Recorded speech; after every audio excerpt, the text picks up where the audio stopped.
All right, well, let's move on to our next topic, and let me set it up for our listeners briefly. One of the things that we see here in our work is that oftentimes individuals and organizations are targeted through phishing attacks, and then secondly, they can be targeted by malware or different payloads of information that are inserted onto devices or servers. And we wrote an article about it in this last month's newsletter.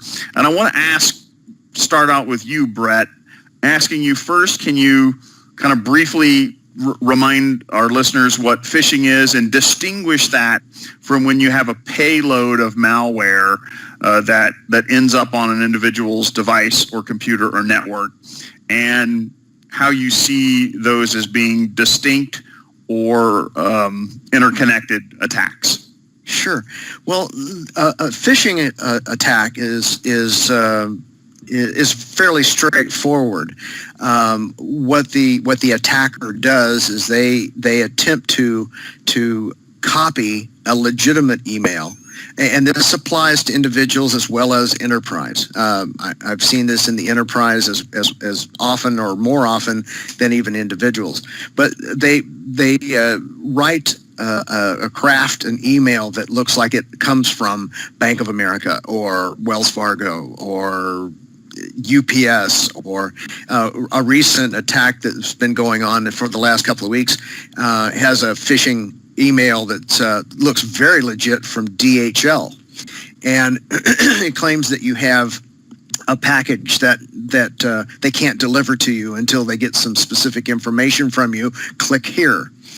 And of course, the banking phishing attacks are very similar. But it all boils down to a link that you have to click on. It takes you to a fake website that, again, is designed to be very authentic in appearance.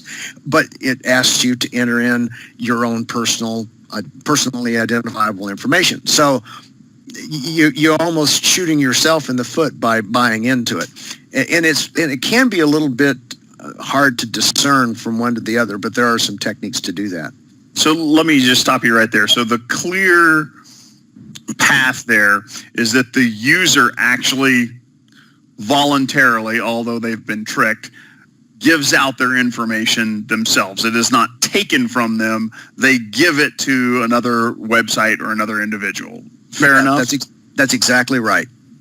Now, on the other side of the coin, the more recent attacks that involve payload is something entirely different, although it may sometimes start the same way. There's two ways that a payload can get delivered to you. Either one, it comes as an attachment to an email and you click on it, like, say, for example, a Word document, a PDF file, a zip file, something like that. But it's requiring you to click on it.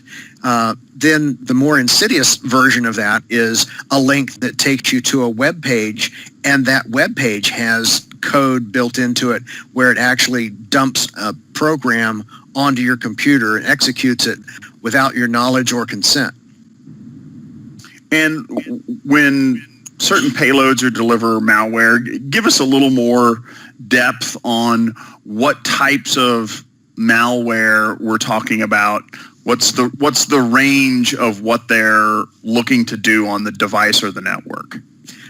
Well, a lot of them, I would say a majority of them, are password stealers. It's just a little program that runs in the background and goes and looks in places on your hard drive where passwords might be stored, and it will also, in some cases, capture keystrokes. So if you do go to your legitimate banking website and key in your ID and password, it captures that. And then periodically we'll bundle all that information up and phone home and send it on up to a database somewhere else on the internet.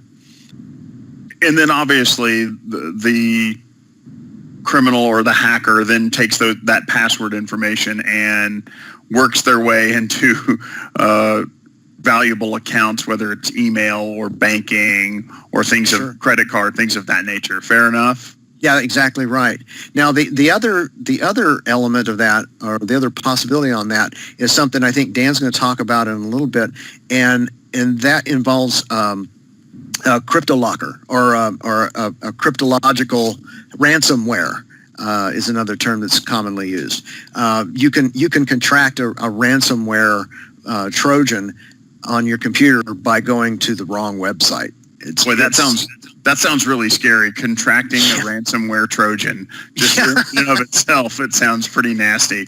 Yeah, well, it is. That's probably one of the most insidious of all, in my opinion. And certainly, let me pull back for a second and just give a little legal commentary or perspectives. And these are the type of cases I used to handle when I myself was in the United States Justice Department. When you have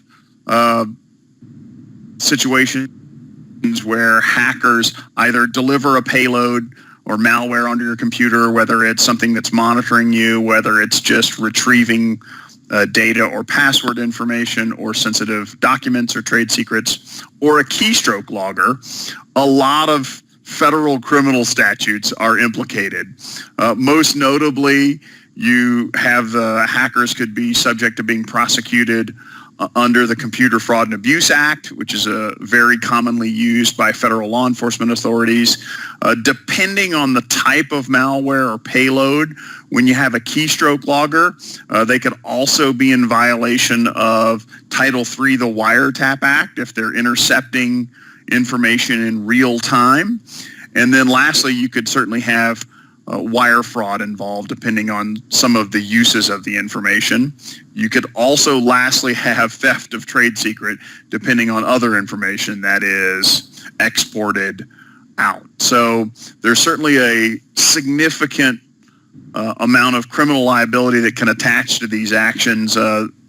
Naturally, they're difficult to investigate. They require trained investigators, whether you see it in a civil context or in a criminal context. So that's definitely in violation of a wide variety of statutes in this type of information. So Brett, after that, let me circle back to you and say, so what are some common applications or practices that people can use or deploy in order to help thwart some of this threat?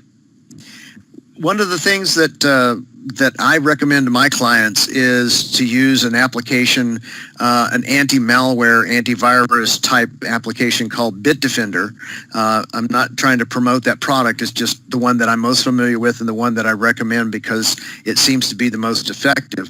One of the little features that Bitdefender has is it has a little stoplight in the upper right-hand corner of your browser.